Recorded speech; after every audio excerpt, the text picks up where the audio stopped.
David Fincher is one of my favorite directors working today in Hollywood, so I thought it'd be fun to do a top 10. And since he has 10 movies, this works out really nicely.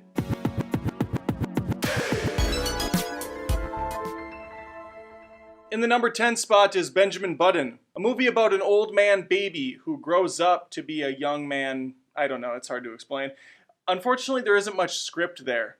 They had this concept where he was going to age in reverse, but there wasn't an interesting story outside of the concept. And it sucks because it's the third time, I believe, that he's teamed up with Brad Pitt, and the previous two entries were phenomenal. It's of course visually stunning, as every David Fincher movie is. It just runs out of steam very fast. In the 9th spot is a movie that a lot of people will probably say, whoa, that's in the top 3 for me, and that's fine. I just didn't like this story.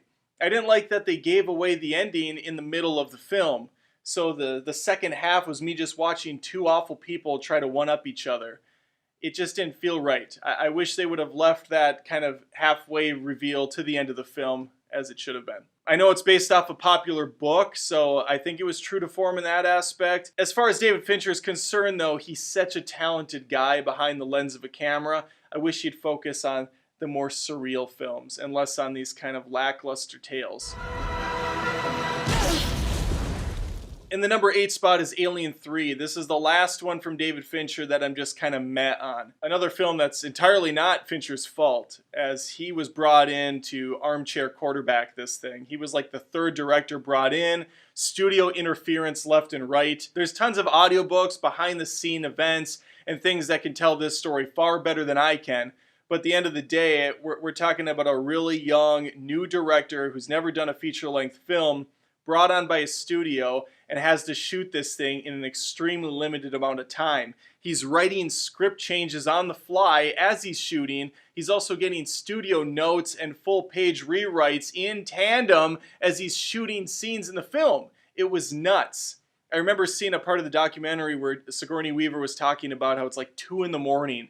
and she's walking down this tunnel that's like 100-some degrees for like the 30th or 40th time, maybe 100th time, I don't know, I guess I don't remember it that well. But Fincher just cannot get this one shot perfectly right in his eyes. And this man is a perfectionist when it comes to shooting. If you pause a David Fincher movie at any point, you will see a painting. Number 7 is The Girl with the Dragon Tattoo. The reason this one's lower on my list is because I read the book first. And it's rare when I read a book before seeing a movie. And that's not because I'm too cool for school. It's because oftentimes the book is better than the movie. And I'm a movie buff. I want to see the movie before I get the further information into the story. I did that with the Harry Potter franchise, no regrets. I think the movies and books are equally amazing. I think the books just fill in some of the gaps and add more to the story, to the rich world. But those movies are damn good. I also did that with Jurassic Park. I think most people did. But the book is quite different than the movie. Also fantastic. Fincher was very true to the source material, so much so that I found myself just kind of waiting for the reveal. Like, okay, this movie looks gorgeous. You got Trent Reznor's stamp on the music. Everything's working. Brilliant casting for the leads. Skarsgård seems like an obvious villain, but let's just move this along. Social Network's at my number 6 spot, a movie that I didn't think could possibly be better than just okay. Really impressed with this one. Fincher managed to take a decent background story and make it something really special. I never thought I would care so much about two guys rowing a boat as much as I did here. Jesse Eisenberg is at his most Eisenberg-y and proves that he is a decent actor when given good source material, Lex Luthor. Number 5 is Panic Room. Jodie Foster, my treasure, my beauty. And that girl from Twilight, Kristen Stewart. Yeah, I know that's not really a selling point, but she's young here. This is pre-Twilight, and she has acting chops. She's good. Just ignore that crap series. Here, though, they go into a panic room about 10 minutes into the film, and that's where they stay for almost the majority of this picture, while Jared Leto, who at one point was also good, pre-Joker, and friends try to break in and murder them. A very simple concept, does not overstay its welcome, Fincher, once more, doing crazy stuff with the camera. This guy loves to move this sucker in places it should not be. Going through keyholes, running up the sides of railings, going through ceiling vents and down and holding the shot to let you know that he in fact did this seamlessly in one take. Or at least he's tricked your eyes to the point where you believe he did. A master at his craft. Zodiac's at my 4 spot. It's a movie that gets better with each watching. And it's also one of those rare movies where I went in the first time, was kind of disappointed with it. There's been a few movies that have done that to me over the years. I remember Austin Powers going to that one and just not getting it, not being in on the jokes or anything, but it just stuck with me in the back of my mind, like, this movie's so stupid. And then I watched it 30 more times and loved it more every time, and I still do. The same can be said for Zodiac. I think a lot of it has to do with the marketing kind of misleading me. They made it seem like it was going to be this Seven type of film where there was these gory kills and it was like kind of in the mind of the serial killer. But no, it's really in the mind of going mad trying to find the serial killer. It's about the hunt. It's about the need and the desire to stop everything in your life and focus on this killer. And it is gripping if you go into it that way. If you go into it from the psychological standpoint of Jake Gyllenhaal's character, or Robert Downey Jr., or Mark Ruffalo, or however you say his name. Plus, it has one of my top 10 most disturbing scenes in a film, which is a couple at a park in the middle of broad daylight getting stabbed in front of each other. It's super haunting stuff. Highly recommend it. Number 3 goes to the most criminally underrated film on this list, The Game, with Michael Douglas, Sean Penn, other people. This thing is awesome. A brain teaser of sorts. This one is a psychological mystery where Michael Douglas is given a birthday present like no other. Or is he? I don't want to ruin this. I know a lot of people haven't seen it. They've slept on The Game. I don't want to give anything away. Just know that it's worth your time, and come back to me in the comments when you have seen it. I'd love to know if you thought it was great. You will think it's great.